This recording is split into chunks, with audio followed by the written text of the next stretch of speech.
আসসালামু আলাইকুম। ওয়ালাইকুম সালাম। আপনারা যে এই পানির মধ্যে পরীক্ষা দিতে আসেন, হ্যাঁ। আপনাকে অনুভূতিটা কি? আপনার অনুভূতি কি বলেন? আর দেখেন কত পানি, এর মধ্যে কি পরীক্ষা দেওয়া যায়? তাই অনেক কষ্ট হচ্ছে আপনাদের? হ্যাঁ হ্যাঁ। এই সমস্যা হ্যাঁ তাই এসির মধ্যে আমরা দেখেন এই কত কষ্ট করে পরীক্ষা দিই, আমরা মরিবে থাকো হ্যার কি মানে কোনো তাই ই আপনি আছে? বলতে চাইতেছেন যে হ্যাঁ আরামে আছে, আপনারা অনেক কষ্টে আছেন। ঠিক আছে, আপনাকেও পাইলাম। বলেন, আপনি বলেন। এত কষ্ট করে পানির ভিতরে পরীক্ষা দেওয়া যায়? আচ্ছা, পরীক্ষা দেওয়া যায় না, ঠিক আছে। আপনি বলেন। হালারে আমরা লামাইচার মু রাস্তায়।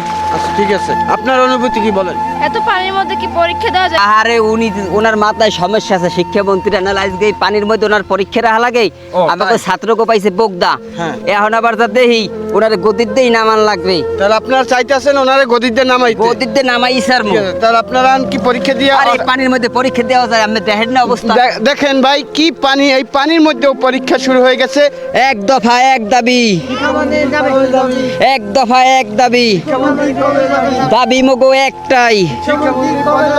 এই যে দেখেন, এই ছাত্ররা বলছে যে এত পানির মধ্যে কি পরীক্ষা দেওয়া যায়? ওনারা তো এসির মধ্যে থাকে, আমরা খুব আরামেই আমরা থাকে। সবাই এদিকে আই, আমরা সবাই ওনারা তো এদিকে আই। বাইরের কোনো পরিস্থিতি দেখে না। পরিস্থিতি যদি দেখতো, যদি জানতো, এদিকে। তাহলে এই এই পরিবেশে কেউ পরীক্ষা রাখতো না।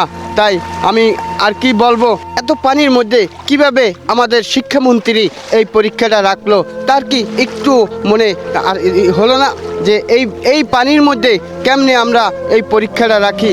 তাই আমরা সবার কাছে জানাই যে এই দৃশ্যটা আপনারা সবাই দেখবেন। সবাইকে ধন্যবাদ।